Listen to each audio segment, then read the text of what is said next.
It's so nice to have the brothers Gallagher's faces staring back at me. We're going to have a great show. It's Anytime with Ken and Alden, and we are here at the end of August in 2024, the year of our Lord. And we are going to be talking about when things come back. Inspired, well, it's an Alden idea. I'll let him explain his inspiration, but inspired in large part because one of my favorite bands of all time, Oasis is back. There's some people, I think our buddy Matty Gunner is in the queue to try to get tickets. And it's like he sent me a message on WhatsApp, which Alden, that's where all the UK kids write you from, is WhatsApp. You have WhatsApp? Yeah, I don't know. He's like, I don't know if I can watch. I'll be in the queue. So here we are. I'm baffled by the fact that you have WhatsApp. I thought you would never willingly get another way for people to reach you. I had to. It's the only way I can keep in contact with my buddy Jamie Stangroom with a regular sense of, kinship. As if you were texting and everything. Yeah, because if you hit Jamie on Instagram, it's like sending a letter. Mm-hmm. And then eventually he'll write you. It's like a raven from around the world. Yeah, but it's like a letter, like John Adams sending a letter to his wife Abigail in 1792. It'll get there eventually. Yeah, he's one of the busiest travelers and workers in the world. So yeah, so I have WhatsApp. Matty Gunner sends me messages there, and that's about it. My friend Tommy Valentine from UK as well. Matty Gunner is in chat. He made it. Got 2 browsers open for the pre-sale tickets at Anytime, playing on the phone. Oh man, yeah. It's crazy. So pre-sale. So the sale is what, officially tomorrow, Saturday. But I guess in the UK, is that the situation? Yeah, Maddie will clear it up for us. Maddie will let us know. Yeah, Maddie, give me the details on this. I'm not getting them this time around. I'm waiting for the. It looks like possibly the Rose Bowl in Pasadena here. I'll try to. That will be my Q day. Is that a rumor? Is that it's being looked at? It's okay. a rumor. Yeah, because I've already seen 2 things. One is that they expect to sell out in about 3 minutes based on traffic and however you predict that data. And then the other thing is they are absolutely already planning the expansion of the tour. And so, it'll be way more dates and it's exciting. The story is they are set to make more money off this reunion than they did in all of the 90s, which is speaks to the dollar value, the pound value nowadays, but also just that's the only place you can make money is live touring. And if you want to get cynical and say they're doing it for money, yeah, I do it for money too. Even if you hated your brother for 15 years, actually, you're whole life.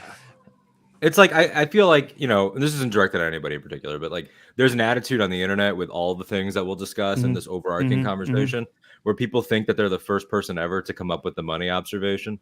Like they think it's so clever. Like, well, that they've only brought that back for money. Yeah. Yeah. As they say on the Star Wars podcast Force Center, they didn't start these as nonprofits. Yeah. Like it's George Lucas has done a lot with his money, a lot of good with his money, but he did like to make money. Lucas was a billionaire before Star Wars. I think people forget that with the Coppola production company and all that stuff. Yeah, he'd saved his ducats. Anyways, Alden, that was a rambling start to the show. We want to send our love out to Ben Affleck for finally finding his smile. We got a lot to talk about today. Let's address that real quick. So for the whole history of the show, Ben's been a fixture. We used to bring up a picture of him every time before we just streamlined the format. Maybe it'll come back during the divorce proceedings. But Ben and Jennifer, it seems, are indeed splitting based on all sources. It's not like they've said anything, but they don't need to in this world. And then it evolves. How's Ben doing? What's going on? Is people that care, that know about his life, they worry about him. He's battled his whole life with certain issues. And then paparazzis take a photo of him going into his house with Jack in the Box that he had delivered, and he's just smiling away. And it's like, hey man, that's how I would handle my hypothetical divorce. I mean, you're gonna have one. You're gonna have one day. It's fine. You're gonna work your way through it. It's look, I first of all, what if you're the DoorDash guy that opens up the door and it's a happy, smiling Affleck staring at you, and you're like, "Here's your jumbo jack, 2 tacos, curly fries, and a large Dr Pepper." Like, what a day that is. Yeah. Oh, that would be. I mean, I've had the great honor and privilege of meeting the man and shaking his hand. It's a powerful handshake, big guy, strong, sturdy. But if I was like delivering him his food, I especially knowing what's going on, because you know that the LA Uber driver probably knows what's going on, at least through the, this is probably somebody that, has dreams and everything and has aspirations. This is not a Miami Uber driver. But no, here's it's worse. It's worse. Most DoorDash Uber Eats drivers are like former showrunners who are like trying to survive. So they definitely know. They had dreams. Now they're delivering jumbo jacks. I'll be there in a month.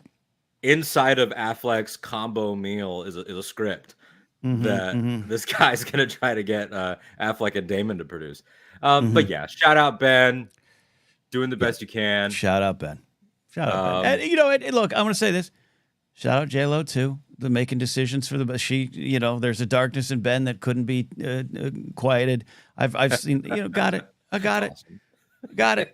But she made him a whole movie about finding love again, and it ends in divorce. What can you say? I wish them both a happy time. Look, as I said online when that darkness quote came out, this man got cast as both Daredevil, the crown prince of Catholic guilt and inner turmoil, and Bruce Wayne, the most dramatic dark character maybe ever.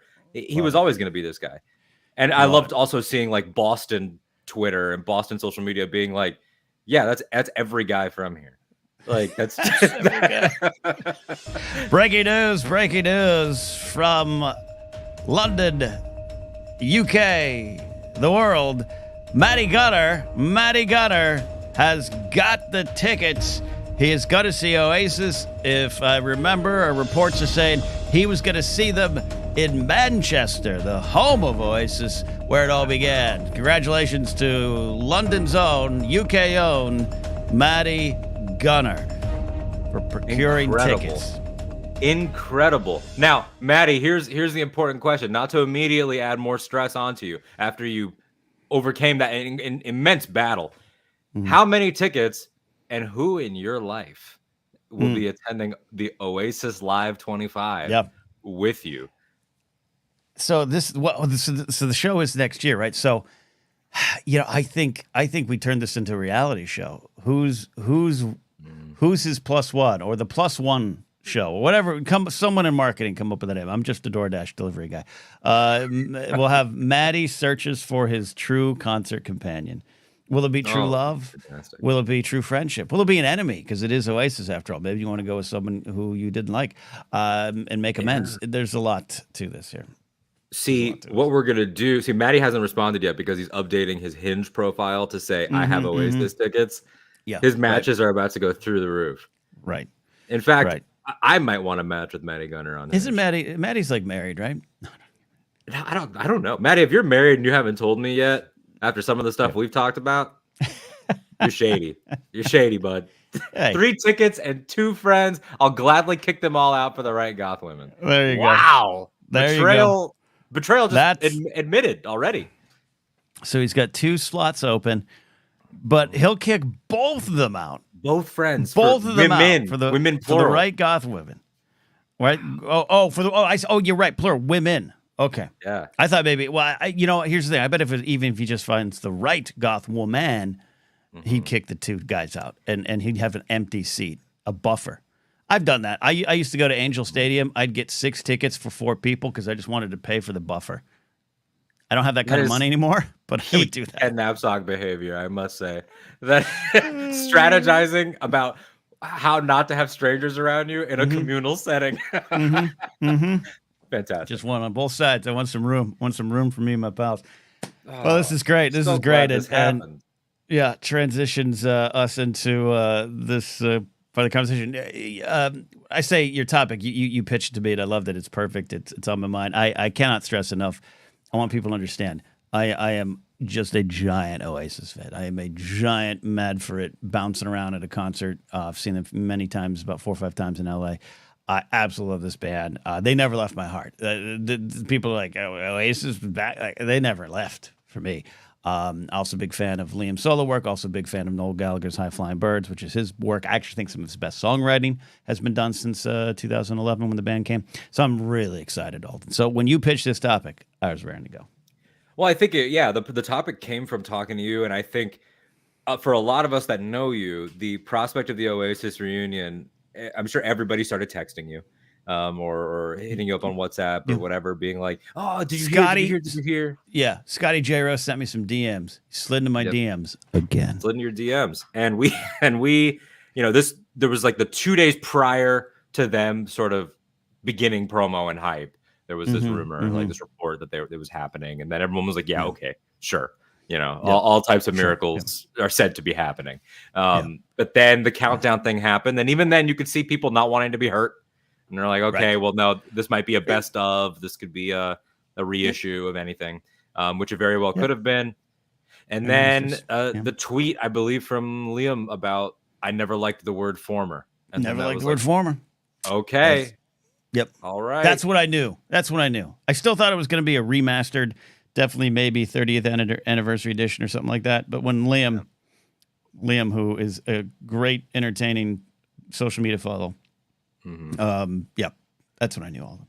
Yeah, it was really, really exciting, and I was excited for you. And then I will say, on a related note, a weird coincidence, Sunday at Wembley Stadium was the wrestling pay-per-view AEW All In. So it's there in London at Wembley. And after 13 years of not being in the ring, Nigel McGuinness returns, and he uses Oasis as his entrance music. And so Oasis hit at Wembley during that, when that countdown was posted. And I don't know if anybody knew anything, but it was one of those weird, like, all the stars are aligning for Britain right now. Everything British is happening. And when hearing the 50,000 people get excited about not just him, but hearing Oasis while this was coming, it was a really electric feeling. And it got me thinking a lot about when things come back. And we were texting, and I don't remember how exactly I threw it at you, but I was like, that's the show right there. Is all of these feelings, the caution, is it actually happening? But if it does, what does that mean? Will it be as good? Will it be what I remember? All that stuff that happens in music, television, film, sports. I'm sure there are stories that I do not know, hundreds of stories, I'm sure, about people coming back from injury and it being better or worse. So starting with you in this, like, where does your mind immediately go? Obviously, like, logistically, we know you're going to wait, and you'll probably see them when they come to the States, but you've seen them before, so it's not like you never got to. But do you have immediate, like, oh, what is it going to sound like thoughts? Or are you more so looking at it personally, like, I'm just happy for them type thoughts? What was your first process? Sure, I'll say I'm happy for the Gallagher brothers. I just, it's thrilling, man. It's fun. It is the same feeling like the day that the Lucasfilm sale was announced. It is a wave of nostalgia, and we can dive into that as we will, I'm sure, about the dangers of that and how it can go bad, right? It can go wrong. Many would argue it did go wrong with Star Wars. You and I would argue it did not. But this isn't the thing I love about this is the world has changed where 50's the new 40 and 60's the new 50 and all those things and all that kind of stuff that goes on. They're still viable. They're still making music. Liam just released an album with John Squires of Stone Roses. It's his best work since leaving Oasis. BDI was an okay thing. I like some of the songs, his solo stuff, Liam's solo stuff. He got some songs, everything. But he wasn't a songwriter. He was the lead singer. But he and John Squires put out some great stuff. No, I'm telling you, I just saw Noel Gallagher last August, about a year ago now. Maybe, September. Greek Theater. Great show. Noel's, and they played Oasis songs, and it was awesome. And as someone who's seen Oasis several times, it had the vibes. It didn't have the same thing because it wasn't, Liam's not bouncing around. But so I'm excited for that, and I'm excited that we can do it again, especially with music. There is no age out. You don't age out anymore. Mick Jagger, 81, dancing on the stage. if you still got it, you can still go show the world that you got it. This isn't a mid-state fair tour. This isn't a wedding band tour. This isn't. These are two guys who are ready to go. Are they going to make a lot of money? Do they want to make a lot of money? Hell yeah. Hell yeah, they do. There was a clip that I saw not too long ago. It got brought up again last couple of days of Liam on tour, and he's like making his own coffee, and he's talking about how like I have to do this myself now because there's no money in music anymore because you're all streaming music. So yeah, get your money, get your $1 billion tour going. But yeah, man, I'm excited for all of that. That's my starting point. Just fun. I think that's great. That's great stuff in there. Just about the fact that we can still do it. That to me expands into because people care and because it's proof positive of like how things endure and how even though there's so much dark side when it comes to streaming, and like obviously we've seen it very recently in television, that means a lot to you and I about how much it can screw things over and that it is the bane of so many things. The silver lining is look at how social media and sort of like the legend of certain artists endures because of people discussing, sometimes in comedic ways, like younger people that like rock or any type of Britpop or alt or anything have come up now over the last 15 years knowing, hey, there was this legendary band and now the brothers hate each other, but they're both online and they're both still celebrities. Like there's so much to it that social media and streaming and all that has helped cushion. Like it's not like if they had gone away, if it broke up in the 80s and then in the 90s people forget. It's Look, you want a great example of that, of a wonderful band that came back in the 90s after fighting and flaming out in the late 80s, Echo and the Bunnymen. Echo and the Bunnymen, great band, Killing Moon, great song, just heard on the radio today. Kind of came up in the mid 80s. I won't say like dominated worldwide, but they were a loved and respected band, and then they couldn't keep it together. They kept fighting. Ian McCullough, the lead singer, the guitarist, they kept fighting. And then they came back in the 90s with some of their best work. I love the mid 90s to early 2000s Echo the Bunnymen stuff. It's some of their best work. No one was around for it. No one was around because it was like the stories had already passed. There was no Facebook. There was no Twitter. There was nothing that kept them going. There wasn't a TikTok video that went viral with the Killing Moon or something like that. Wonderwall, I think, hit TikTok recently, kind of had a good run. And so, yeah, that's why it makes it all still feel very viable. Yeah, I mean, as much as like we might think it's like such a boring, played out joke, the whole quote, anyway, here's Wonderwall, like that has been like just a thing in meme culture or like throwing it out there in any context of any joke. And people that don't know any other tracks know that. Or even how they're enduring even in like subtler ways of like people that love newer artists and then they find the older artists because of them. Like we're both Chappell Roan fans, and Chappell Roan has Red Wine Supernova, which in an interview once she said was the lesbian champagne supernova. And even though they don't sound similar, you look at those lyrics and her response to "Where were you while we were getting high" is "I don't care that you're a stoner." Like so there's a little bit of that shared like call and answer that happens for people that she wasn't even born, like when this band was taking off. It's like, but there's still something there. So people that like what happens now are like, oh, but why is the thing that I like the way that it is? Oh, every artist thinks that this band is the coolest band. And that's a pretty universal thing that like, everyone's like, oh, they were the coolest ever. And that's intriguing to people. And I think that's why they get to live on. As an idea. Yeah. And it could go wrong. They haven't announced any plans for new music. I'm hoping, I'm anticipating and expecting that. Yeah, it could be wrong. Look, part of the appeal of Oasis is just sitting down and listening to an interview or a clip or two with them. There's a great clip of Noel Gallagher ranking the Oasis albums. He hates all of them, other than definitely maybe. And I think it's an honest. So it's like, and some of the stuff is right. Some of it is. He's like, yeah, the critics are right. Every song on "Be Here Now" is too long. The production is crunchy on What's the Morning Story Glory. What's Story Morning Glory. And I don't think he's necessarily right. I have a big special place in my heart for that cocaine-fueled crazy album, "Be Here Now," all around the world, all that stuff. It's some of my favorite Oasis stuff. Saw them a lot on that tour. and they got some gems hidden in the late stuff, but they struggled because they hated each other. The vibe wasn't there. The music industry changed in the early 2000s. Crunchy rock bands were out. The 90s were out, man. I love listening to them talk. I love kind of, finding out what they're going to do. But yeah, it could go wrong. Of course it could go wrong. I'm not talking about them fighting on tour. A lot of people are joking they're not going to make it. Also, maybe not. They've both aged. They both have children. They both have a different little perspective on life. That could be different, but we'll see. I also think it's important to note, as details have come out, they've been back together for us for about a week. They've been back together for about a month already. Because their promo photo shoot happened in the last week of July. So they've been sitting on this and working together on the rollout, which is a positive sign of like the business of Oasis is a business again.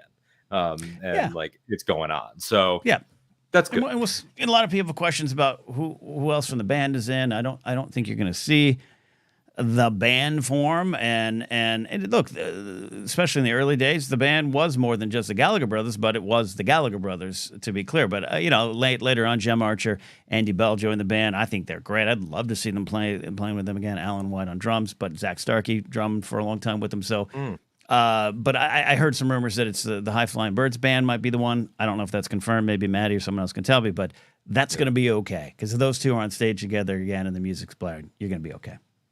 Now I don't know if it's bad, but I don't know if Bonehead's coming back. I know he's been working with Liam, but some of those blokes don't necessarily need to come back.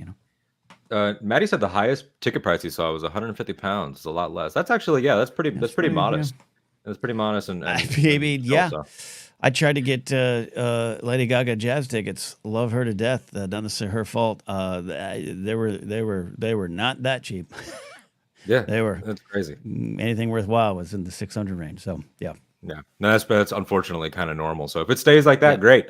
Now, emotionally, lots of great stuff there about how it feels for them, for art, and for things like that. But for you personally, are you excited more so to feel like yourself back then when it was all happening, or are you more excited to see how it feels now? Like, are you like, I want new, I'm excited to see, like, maybe they do sound a little bit older. Maybe they bring the key down on a couple things or lower the octave or, whatever it is. And we embrace that. Or are you like, I really would like to have my Oasis back? No, I'm looking for now, and I think that's the fun of nostalgia and the danger of nostalgia. Jumping quickly to Star Wars, I think The Force Awakens handled it perfectly. It was a soft reboot. It did seem very familiar to what came before. It did reach back to 77 more than 2002, 5, and 99. Yeah, that was intentional. But then it also says this is someone else's story to make some brave decisions that people will disagree with to the end of time. But it makes some brave decisions about what we do with the shadow of the past that hangs over not just those who were there, but those who come after it. That's what it's wrestling with. So I want the nostalgia blast. I want to go in my car, crank up some new Oasis. I want to yell, Fukin and mad for it. In other words, I'm not comfortable saying on the internet quite yet, but might be once they're on the road. But I have to know that it isn't 1995 anymore, and I'm wanting to see where they fit in, and I want to see how it works. But also at the same time, I don't care too much all than how they fit in, especially if I'm there. I'm going to be there for that moment. And again, because it's about two dudes now in their early 50s. And you still get to go. And there was a time where we were told you have to stop, not just with age, but you have to put all this behind. This goes into Star Wars, this goes into pop culture. I think pop culture really started ramping up in the 80s, and we got told eventually you would put this on the shelves. Yeah. You can't like this anymore. You can't listen to this anymore. You have to grow up. And yes, you do have to grow up, but you don't have to leave these things that built you. And they can adapt with you, and you can find new love for things that were from the past. Yeah, beautifully said. I think what you're touching on there is a great like sort of philosophy of how to meet these things. Like, it's hard for us to avoid Star Wars just in general, but especially with this topic. But like that has been the difference, I think, at its core, outside of the stuff that is irredeemable, that is a bigger societal issue, of course. But like even with people that love it, that have struggled so much over the last 12 years of new, or 10 really starting from the Rebels premiere, it's like Yeah. a lot of it comes down to, can you meet it in good faith with where it is and with where you are? You know, people that are expected to feel the way they used to feel, and then we're like, oh, but I want it to be inspired again by Luke, whoever, you know, or whatever particular installment.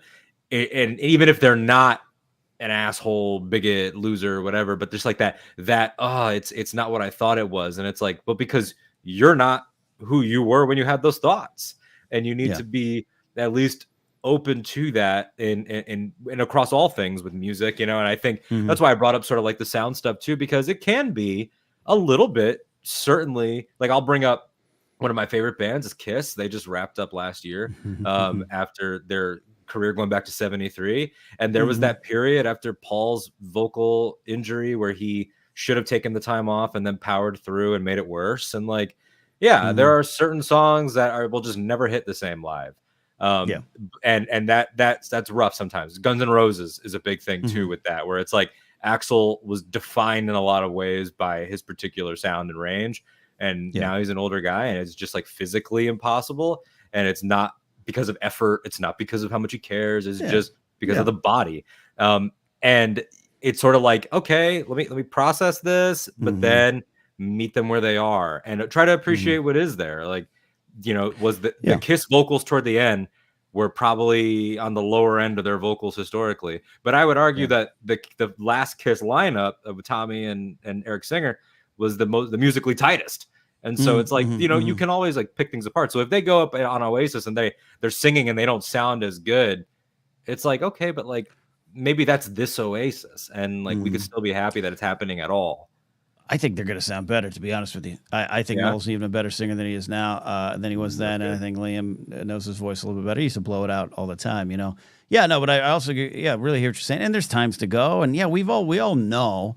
I don't think you should have to go. There's no retirement age. But like, Beatle nut that I am, McCartney struggles at times nowadays. He's in his 80s.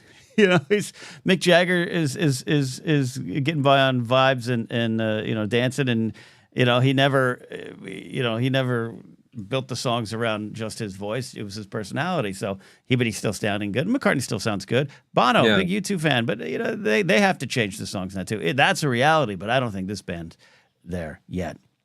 I agree. And one of the things to say, like, the nostalgia wave is fun, going back to songs, especially about music. But like I'm sure I shared this experience before. But end of last year, I saw Liz Phair do her 30th anniversary of Exile in Guyville, and that was such a spiritual experience because it was the Wiltern, and it was a great venue. My buddy Brian Tiller was there, and Liz even addressed it at one point that she's in her 50s now, and this is 30. And she did a little speech, a little rehearsed thing about the journey, about when these songs were recorded or when these songs were written. She was in her parents' house in her bedroom on a 4-track. And now here we are 30 years later, and who are we? Where did we go? And this music does mean everything to our hearts because of what it was then, but take stock of where you are now. It was this beautiful moment, and you really felt it. It wasn't just a bunch of olds sitting in a room jamming out to their music they used to like. It was about the journey. It was about these songs carried us forward. They were part of our building blocks, and I think that's part of the celebration of enjoying the past while realizing where you are now. It could be. Look, I'm also going to the Oasis show to grab a pint and bounce up and down, and sing along and say "you fucking cunt." I'm there for it. All right. And that's the thing, is that like it's about I've everybody take else my knows. soul into it too. Yeah. Yeah, like everyone around you that's also doing the bouncing. Like that's why I want to unpack that, because I think there is sort of like we all had this with every time that any big character, Harrison has 3. You can go to Harrison Ford 3 different times for this, returning to a thing. Like, oh, is it going to be the same? Is he going to be, you remember 2014, it was like, is he going to show up to work? Like, is it really going to be like he cares? And then we all get over it the second that it's on. Nikki is in the comments. He pointed out here, like, I feel like the holy shit, this is happening is way more fun than worrying about what the older dudes sound like, because it's about being able to share in that moment. Like we've seen Han Solo in the Rathtar scene. He kind of he runs a little funky. He doesn't run good. Yeah. Yeah. But then you know what happens? Never ran great. Yeah. No, he didn't. But then you know what happens?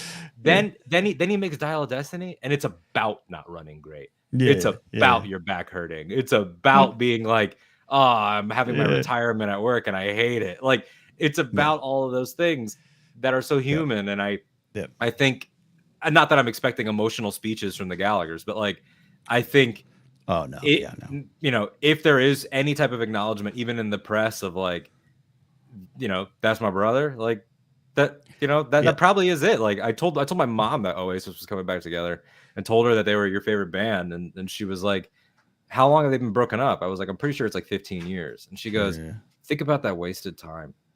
Like, and she started about siblings, and she started talking about her brothers. Yeah.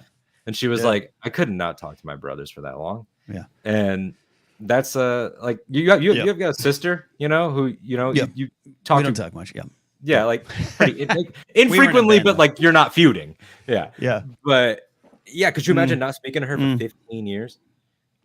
Yeah. Yeah. I want to highlight. I want to highlight this. Matthew Stokes is kind of from Manchester, not Scotland. It's a well-known fact that when I do accents from UK or the surrounding Europe areas, it's a tour of all the areas. I'll literally throw. If I say one sentence, you visit 6 countries. That's beautiful. That's because you're so worldly. So worldly. Yeah, man. So this is expansive. You know, music, movies, Star Wars. I mean, we're both professional wrestling guys, and this is sort of like the story of the business in a lot of ways. Is like everybody trying to find their perfect ending. It's in the news right now this week. Dave Bautista promoting a film. He's the thinnest he's ever been in his adult life. He's slimmed down, a slim 240. You know, for Dave. But he was talking about how, of course, I miss the ring, and I miss hearing my music, and I have. He has dreams about doing his entrance and things like that. But he's like, but I got to write my ending, and I'm not going to tarnish it. And that's rare in that business. It's rare. We've seen, like, my favorite wrestler of all time is the Heartbreak Kid, Shawn Michaels. I'm a Shawn kid, and all Brett kids in the comments, feel free to boo. But the Alden lost his smile. Shawn every day, dude. Shawn had a forced, ending for a few years there in the late 90s, early 2000s, but then has the greatest, maybe second run that anyone's ever had. Just this incredible back-to-back year WrestleMania story. Goes out with 2 matches that could easily be called the best that company's ever produced. And I was like, wow, incredible. But then this is the dark side of like the money conversation. He does this tag match in Saudi Arabia where he probably made more than anyone deserves to make for a tag team match.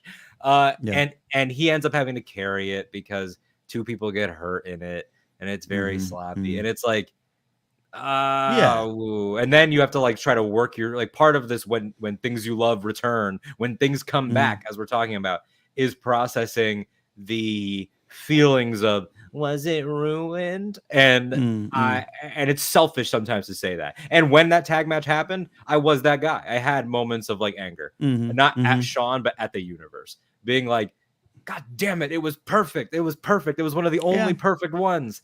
And but then I had to realize, like, it's not my story, and like I'm being ungrateful in a lot of ways. And that's ungrateful. Yeah.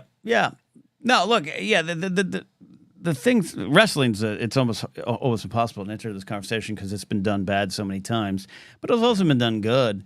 And the same thing, like I don't immediately think of if an old timer comes back, and I'm talking about someone who can still go. I'm not talking someone who waddles down to the ring and waves. I'm talking about someone who can still go. And especially now, again, age is completely different now. Batista's what, in his mid-50s now? Maybe early 50s? Yeah, he could mid-50s. He's a grandpa. Yeah, he could go. He could still go. I'm sure he could. The Rock can still go. So remember, The Rock has walked away a few times. Yeah. And I remember after the Mania stuff with Cena, he was like, I'm done. I ripped the side of my body apart. Like, my muscles came off my body. I'm done. But he's in tip-top shape. And why wouldn't you? I think that's part of the fun for me.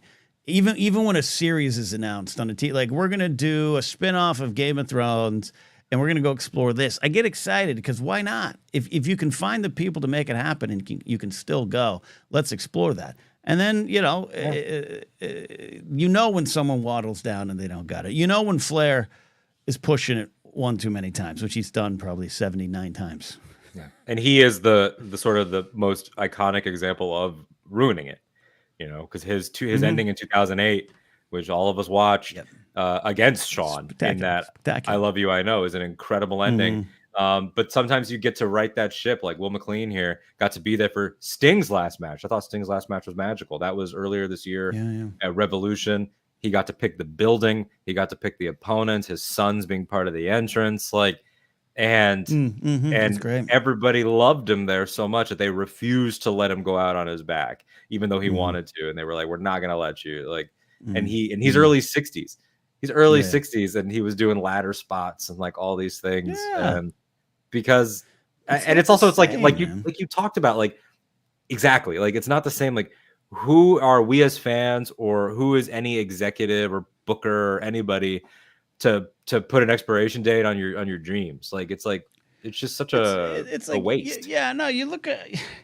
You look back at those photos and you look at this person was 32. Look at this photo. They look 60.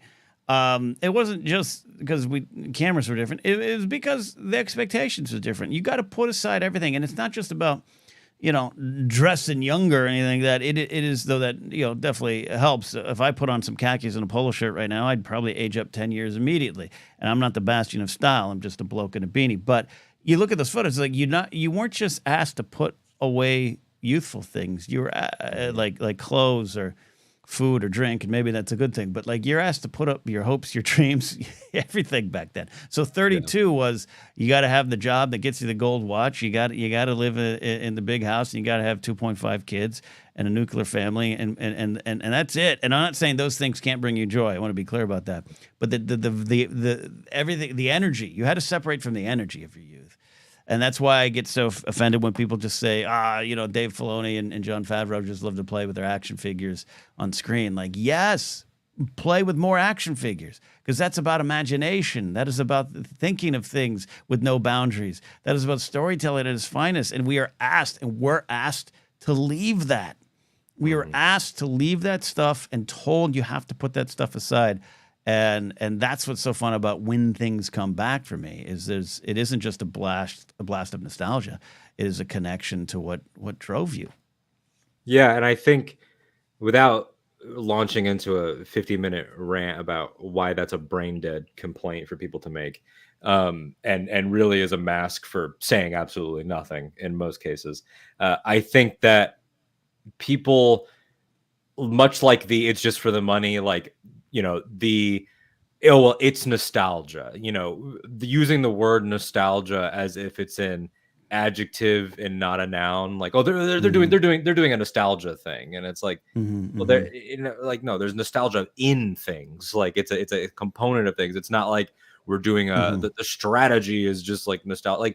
It's become such a buzzword that people just get on their high horse about knowing that, oh, well, this is just about this. Alien Romulus just came out, and it got a little bit of the same Star Wars guff that things get of it's just a movie about other alien movies. And it's first of all, it abjectly is not. So it's if you want to talk about it, let's talk about it. If you just want to dick around somewhere else. It's so annoying to me that we've just allowed that to become not just chatter on the sides, but that runs the conversation now. Is stuff like that. And if we're gonna meet everything with there's obviously just the Gallaghers need money, and it's okay, then I hope you don't queue for a ticket. I hope you don't queue. I really hope that you allow somebody with an open heart to have the opportunity to see a band they enjoy. I don't want you to be there. But they're gonna go. They're gonna go. That's the thing. They're gonna go. Maybe they can get in. People, okay. Yeah. No, if they can get the tickets for Maddie, is all I was going to say. Oh, yeah. But what kills me is that some of these people will be like Charlie Ashby, the great Brit. Is he in the queue? not. I don't know if he's in the queue, but maybe Okay. he'll join Oasis. I don't know. Maybe he could be one of their touring musicians. He could be touring tambourine. Okay, I got a tambourine too. We'll do it. He's pointed out several times of like how quote unquote cinephiles get so angry about like things like Robert Downey Jr. coming back or like whatever, but then like they're cheering on Dune, Twisters, James Cameron's Avatar, which has a whole fucking theme park section and like all these things. And it's like, it's not to knock any of those things. Two of those three things I quite love, but it's like, it's the sort of hypocrisy of like a lot of when things come back becomes for me and not for thee.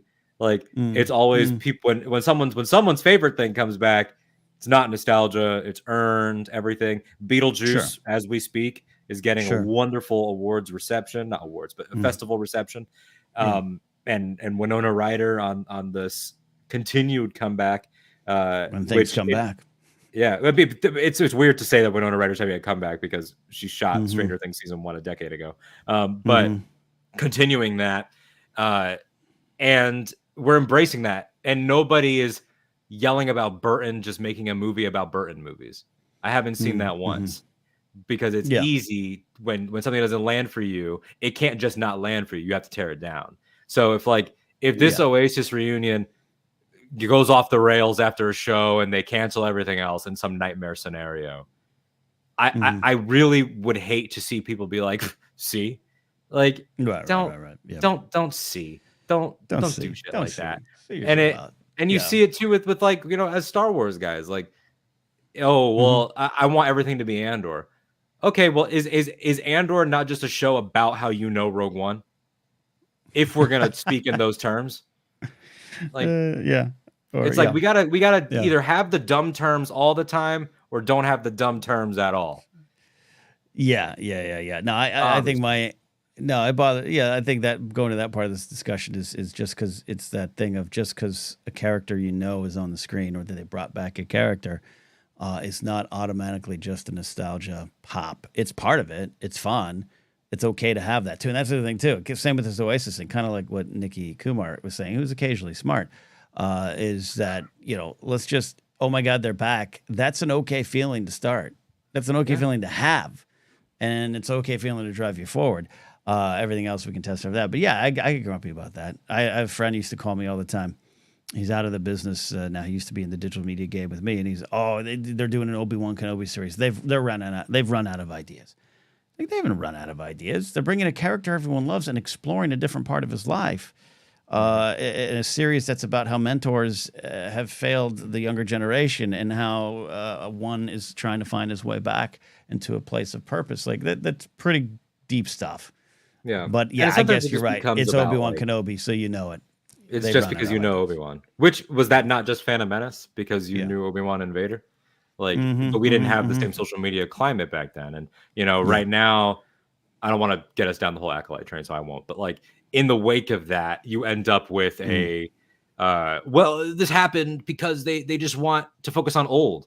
Mandalorian and Grogu aren't even 5 years old yet. Like, I don't know what you're talking about. Oh, like, yeah. There's a new game that I was up until 6 o'clock in the morning playing called Star Wars Outlaws, which is entirely new characters. They've banked both gaming things on new characters.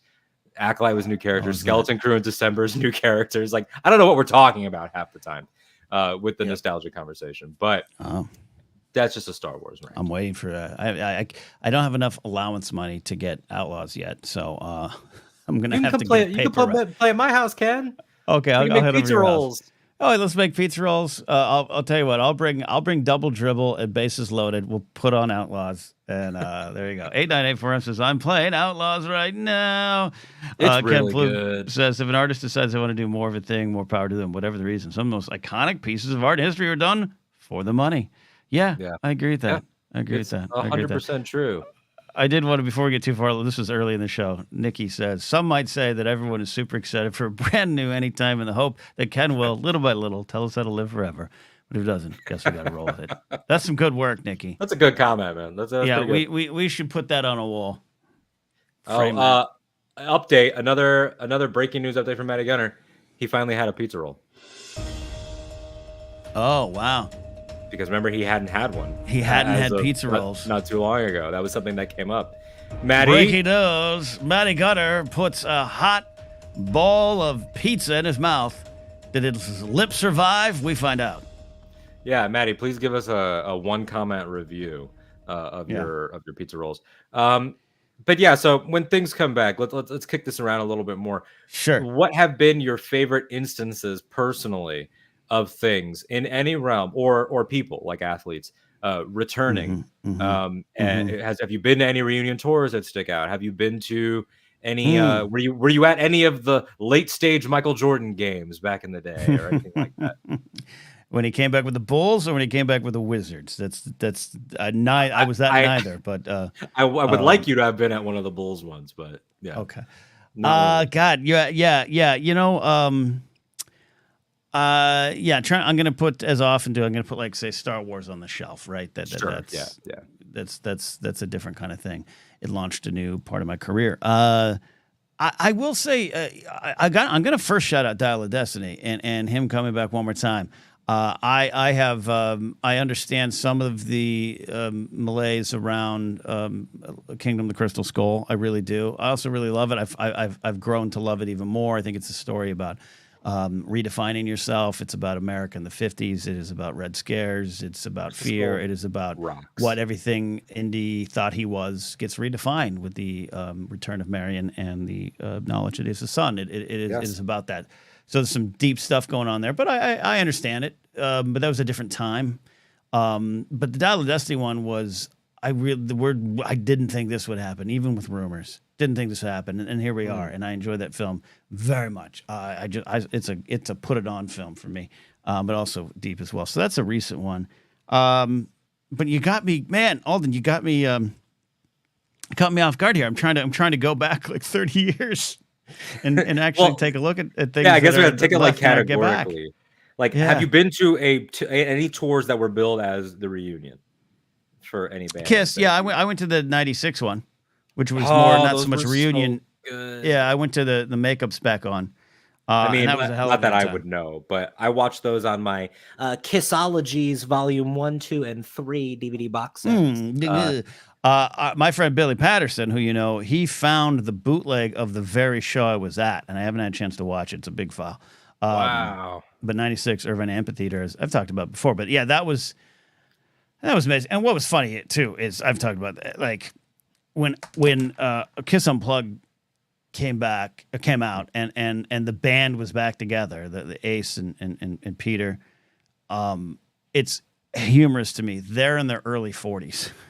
I have blown past them in terms of age, and it's so funny. The narrative back then was like, these old guys are gonna try it again. Here's 42-year-old Ace Frehley. They are 70, like literally, yeah. It kills me. And as a child, when I got into Kiss and I would watch the DVDs, they have the full Unplugged, and you know, the first half of the Unplugged, or the first 2/3, is the current lineup. Eric Singer with his blonde hair.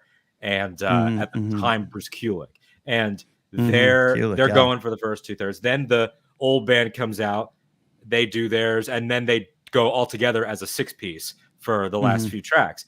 And as a kid, I remember thinking, because of Bruce and Eric looking so much younger, sleeves cut off, long blonde hair, and more hair metal drummer, and then Peter with his little glasses and his hair was short and blonde at the time, I thought they were old. And it's like, now, as I've gone on the record on this show before, I would totally date someone the age of Peter Criss in that DVD. Very brave, very brave. A hero that you are.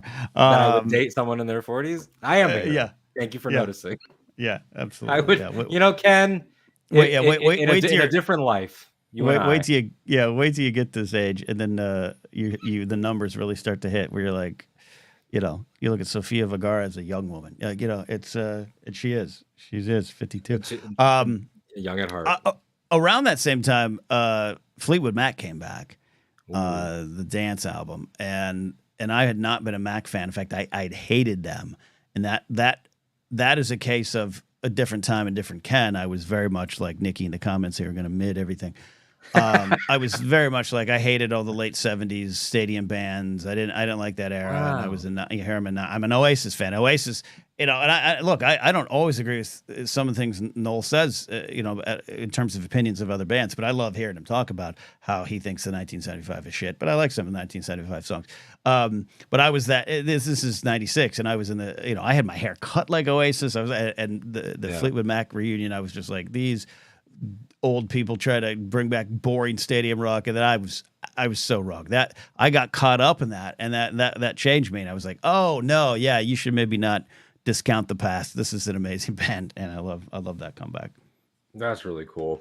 I love that. That's a really good answer, and I'm glad you came around on Fleetwood Mac. Now, I hope you know, in retrospect, that any dating woes that you might have had back then was probably due to the fact that you were a Fleetwood Mac hater, because the ladies love Fleetwood Mac. That could have been I your mean, path. no, my problem was just I didn't leave my house. Ken goes, no, it was me personally. Yeah, no, it was me. I didn't know how to speak to anyone, let alone a lady I was courting. Yeah, because I used terms like courting. Yeah, Courting. that was all me. That was all me. I'm interested in going steady with your daughter, sir. little Ken now talking. No, yeah, I was last when we were talking about House of the Dragon, and I got little heated over the conversation around the term friend zone. And that's on one side of it, where I'm like, no, it's a real state that can be destructive emotionally. You have to decide how to respond to it. Are you going to be good? Are you going to be bad? Are you going to be an incel? Or are you going to be a normal human who grows and moves on? But it's a real emotional state when you feel for someone and you don't get the feelings back. That's a real thing. On the other side, like I was in the '90s. Like if you looked at me, I was in love with you, and that's too much. That's too much. Oh, that's fascinating. I'm telling you, I'm gonna start planning our February programming now. Yeah. We're just gonna do a series of love episodes on this show, and get into the real shit. This is funny, Maddie Gunner. I went to Motley Crue final show that they signed a contract that they would legally never play together again. I remember which that. Technically, they don't, because they live sick now. There we go. I saw Motley Crue with Kiss. I've seen Kiss a couple tours solo. I saw the Motley and Kiss, and then I also saw Def Leppard and Kiss. Wow. And Def Leppard and Kiss was fantastic. That made me a Def Leppard fan. I was 15 when I saw that show, and I was like, oh, the pour some sugar on me, guys, whatever. I'm just waiting for Kiss. And then I was like, these songs are good. Like, I really like a lot of these. Yeah. It happens. So anything else that's jumping to your mind, reunions wise? I'm trying to think of some as well. Yeah, because I'm only thinking in terms of music and things, and that are not just big properties, but the big thing for me is, especially now when it comes to art or things coming back, is let them explore it, especially if the band, if a band or a movie or some artists figure they got an angle on a story. Yeah, I do believe in cynical cash grabs, and I also believe in Ken Plume's statement that a lot of great things have begun from the desire for more money. Sure. But you can tell, and I you and I talk about multiple truths, different sides of stories. I always look at the 360-degree angles there. Also, case by case, man.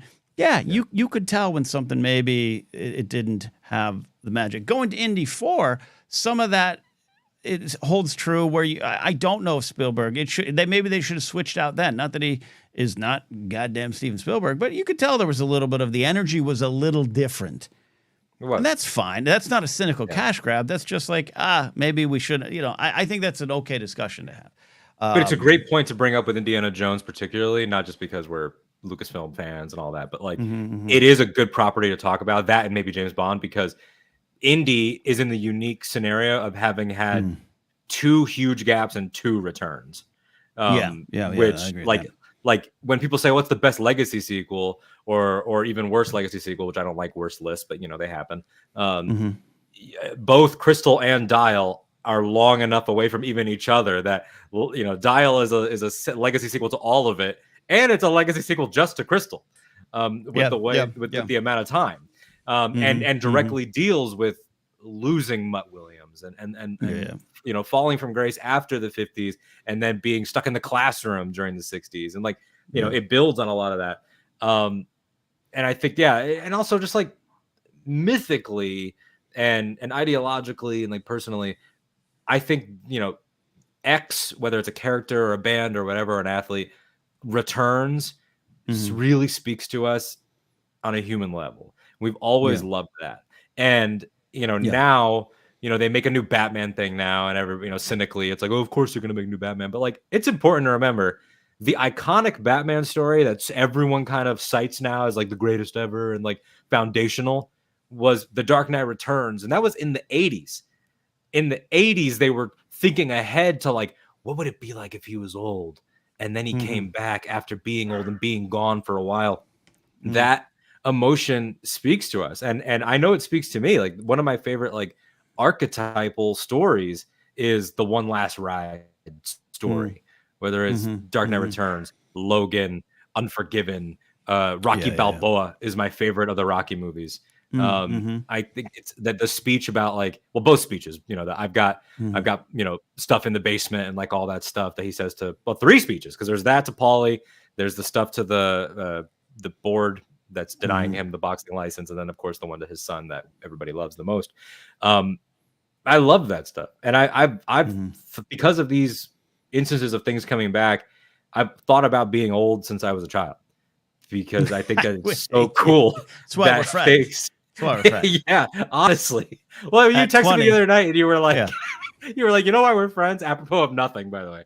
And you know why we're friends? Because you know Magnolia is great. And it's like a movie that was released when I was 3 going on 4. God damn you. Yeah, no. Look, I was 20 going, I don't know how I'm going to get through this. Oh, like, you're 20, kid. That was part of my problem. Yeah. I was talking about nostalgia. I was stuck in, a future nostalgia already. I was already bemoaning the time I was losing while I had it. By the way, the side note on that, no one needs to. I was working on a script for the channel I write for, and I was like, oh, that reminds me of the book says line. So I went to look up.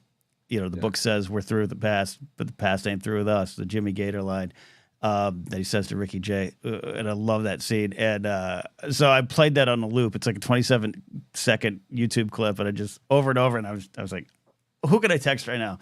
Alden appreciates this. It's the best. And and I think that's why all of this lands, like whether it's like fictional characters like Rocky or real people like the Gallaghers, we want to know that there's still time and that you're not too late. And I think that's why it hits. And what I'm surprised hasn't come up throughout all this, as it usually does, given that it is one of your careers, is stand-up. And and when like right now, Sandler has a new special that came out a couple days ago, which I'm going to watch later today. And he's firmly back, but like the Netflix special before this, 100% Fresh, was the first one he'd done in years. And it's like, so sometimes it's like not even necessarily someone goes away completely and comes back, but they abandon one of their art forms for whatever reason. And, he'd been doing just acting for a long time and had not done stand up, and then returns to it. And I'd argue he's better at it than he's ever been. The way he incorporates his music, the way he gets emotional and has allowed himself to age in it. That's been the best part, is that he's not trying to do SNL Sandler that I think he gets accused of doing. He's not really doing that at all, outside of like, he's always going to do the voice. Like, of course, but like, but I think it's really cool when people return. Like, I don't know if there's a comedy example that really sticks out to you after a long gap for anybody, but Sandler's a great look at it, even to a lesser degree, Judd Apatow, who returned to stand-up as well. Because stand-up is such a grind. So I know why a lot of them, when they find other successes, they walk away, and some walk away for other darker reasons too. But yeah, it's not unlike the return from sports. I don't know. The stand-up's a different thing for me. Of like, I walked away a few times and I shouldn't have, but I needed to find myself, and that's probably what Sandler has gone through, where he's a different person now. So he still wants to do the Abby Doobies, but he's probably got different stories to tell and different perspectives. And I'm finding my groove now, only because I needed to go fail and live a lot more and find out how to just be comfortable myself on stage. It's not like I'm saying world-changing things up there. I'm a different person. The sports comebacks speak to a lot of what you're talking about. When things come back, when things come back, it's very much it's a human story. That's why sports are such a thing I love. They're human stories, and there's so many guys. Dave Trevecki, who had broke his arm on the mound and had cancer, and the cancer had spread, and he fought his way back, and then his arm broke again, and eventually loses his arm, eventually dies. But like it's a story from the late '80s, a pitcher for the Giants. It's the human condition. It is what you said, knowing that we still have time and knowing that you can still do it, and proving something to yourself is pretty valuable too. And if it gets you a lot of money on stage at Wembley, good for that as well. Good for that as well. Good for you. 100%. I have a comment from Matthew Stokes that I start. I want to make sure I bring it up before I forget. When things come back, Alden, when Twin Peaks: The Return happened, were you frustrated by people that just wanted to see Coop say, damn fine coffee? I was. Things need to grow, not stay in the past. As with most things, Matthew, it depends cop out. Not really even a cop out. It is an it depends thing. And I've had this conversation. If he's still listening, he'll probably laugh with Jared from the Nerd Academy podcast. Because when Michael Keaton returned as Bruce Wayne for the Flash film that came out last year, a big part of the marketing and a big moment of the movie is that he hits the old line of, you want to get nuts, let's get nuts. And that's such a big part of Tim Burton's Batman. And Jared and I argued about whether or not, because Jared insisted, and this is an exact quote, Jared, he said that it sounded like Michael Keaton was like sleepwalking through the lion or like whatever. And like, if that's true, I don't know. But like, then you get to Deadpool and Wolverine this year, which, it's been out. Sorry if anybody hasn't seen it yet, but they've literally released trailers with these people. So I apologize if you haven't seen them. But there's a few returns in this movie. And in it, one of them is Wesley Snipes. And Wesley Snipes as Blade is in the film via shenanigans, sci-fi shenanigans. And he has his line of, some motherfuckers are always trying to ice skate uphill, which is one of the best action movie lines ever from the first Blade. And in this one, he changes it to, some motherfuckers are still trying to ice skate uphill. And that one word change, I think, really made it work more. Sometimes it's just that slight alteration of like, it because that adds character of like, this is a thing that even in the time we haven't seen him, he's clearly been saying. And maybe I'm putting too much thought into catchphrases, but like, I think, not that Michael Keaton should have said people are still trying to get nuts. Like, it's not that simple, but it's all about moment and presentation. And honestly, the entire if the film lands, and everything in it will then get boosted to a higher level. But I don't mind things like that. And I don't begrudge anyone when Twin Peaks came back for wanting Twin Peaks callbacks. I think there's definitely a balance. Like, you want to, like, Star Wars will always do a variation on bad feeling about this. And in Force Awakens, Han gets it because of course he does. Ryan Johnson did a version that was droid speak, and Solo does I have a good feeling about this. I like that too. So it doesn't bother me. Boop is a huge Twin Peaks fan. One of their favorite things. I don't think there's anything wrong with a callback that makes us go nuts. Like Andy saying, "Get away from her, you bitch," and Alien Romulus. Yeah, that was one of those things where it's like, that might be a thing that this character just says. And also, if you happen to catch it, there you go. I don't think that's bad. Alden also correctly predicted that I went ape shit when Blade said it, opposed to Keaton seemingly forced to say it at gunpoint. Ken Bloom says, this time Beetlejuice says, is Netflix. That to me is a thing where it's like, it's always going to be your mileage will vary with those types of stuff. I don't begrudge anyone wanting to have that little blast of fun. You said Force Awakens. I love the Han and Leia fighting, and then I forget the setup line, but she's like, "And don't say the Death Star." Like, when has that ever helped? When has that ever helped? Yeah, I enjoy that kind of stuff, and the line stuff. It works. I have not seen the two examples you're talking about, so I cannot take a side between you and Jared. But you don't to the original comment that you brought up. You don't want to live in there. Yeah, you don't want to live in there. And it can be say the line kind of stuff. It's not unlike the Simpsons and the Bart Simpson episode of I didn't do it, and he becomes the I didn't do it kid. Like, you know, you don't want that. You don't want that. You know, but Sure. I think to your Wesley Snipes' Blade thing, yeah, if you find a way to do it and have fun, case by case for me. But yeah, I get fighting the overall vibe, but I do also I enjoy. I've got a bad feeling about this every time I hear it. I do too, because I also think it's like, you know, not that you're saying this in your comment, Matthew, but I don't think that they're like mutually exclusive.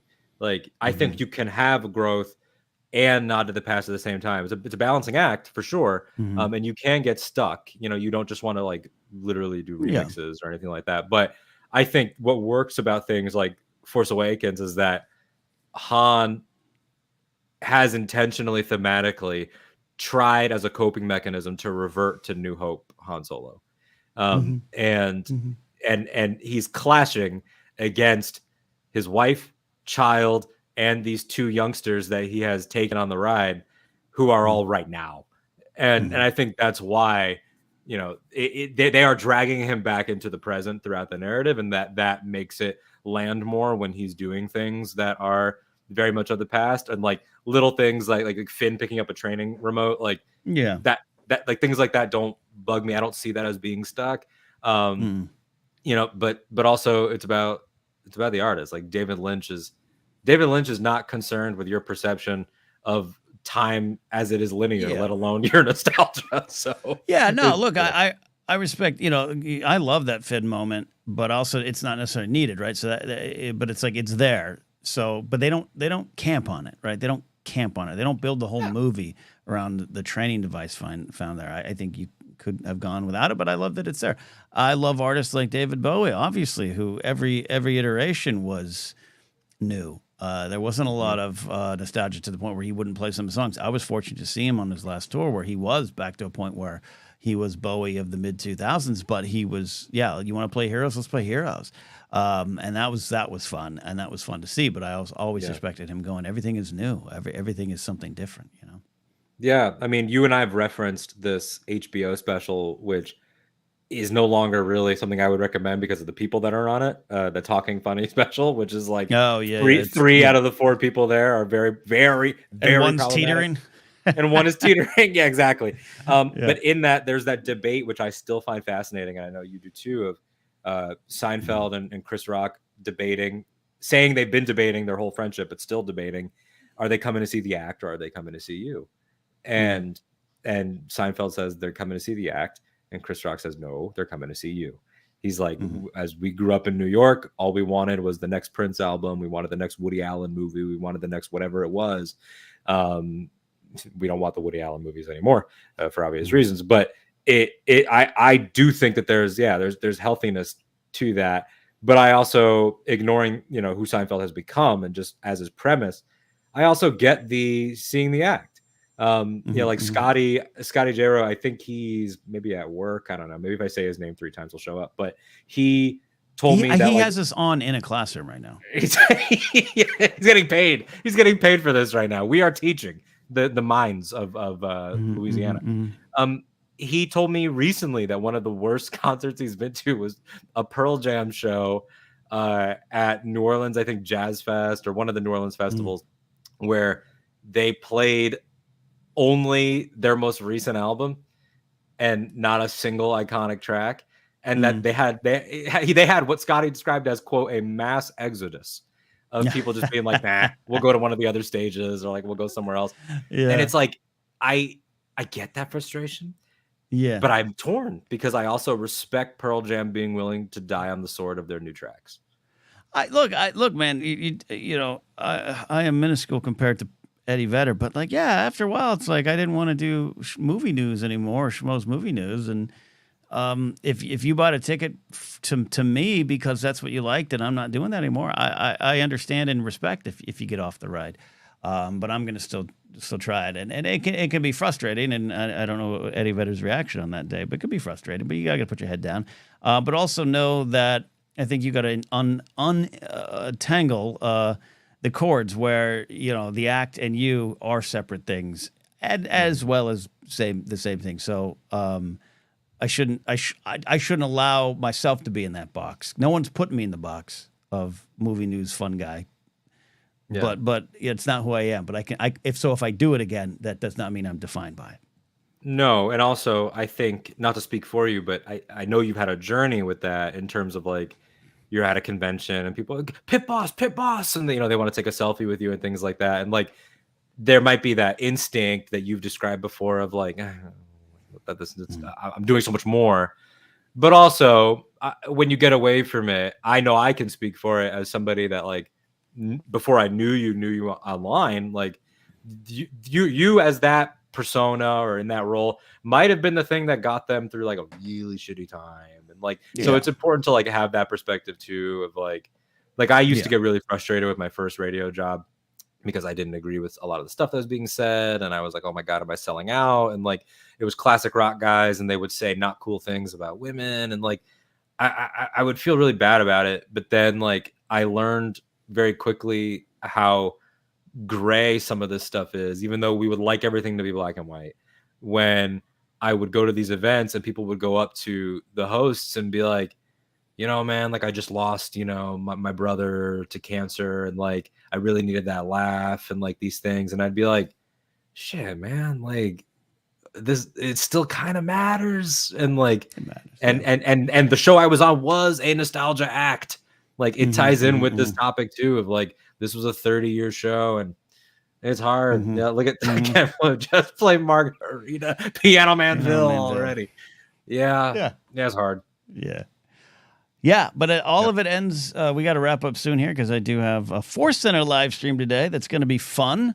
But we've hired security for the party because we'll see what happens in the comment section today. But we're going to be celebrating the Acolyte and what it means to our listeners. So I got to get going for that. But this has been fun. More to have on it because things are always coming back, man, and that's a good thing. That's the final thing. When things come back, Ken Napzok checks. Yes. Yes, I agree. I'm right there with you. I think it's good.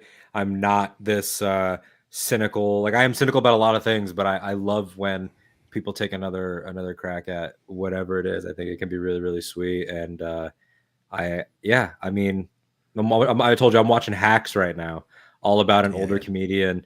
She's finding her groove again in her early 70s and just like, getting back out there, leaving Vegas and going back on the road. And like, I'm crying watching this show, and she doesn't exist just because I'm like, I want it for her so badly. And I want people to give me that chance when I'm that age. So, well, you're going to get there. And the Anytime with, it'll be Ken, but it'll just be a photo of me and then you. It'll be Anytime with Ken and Alden.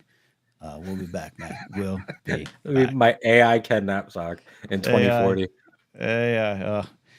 Anyways, that's another conversation another day. I got to go edit an AI script right now. So we're going to do that. A lot of fun. We'll be back next week. I don't have any more travel for a while, so you're stuck with me here, buddy.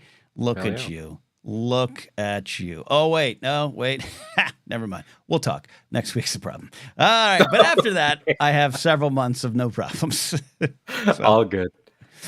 Someone else is traveling, and I got to help them get on a plane. So we will be handling that next week. As always, follow us on social media. The links are all down below. We'll do it again. And there you go. Stay mad for it, friends. Stay mad for it. Bye.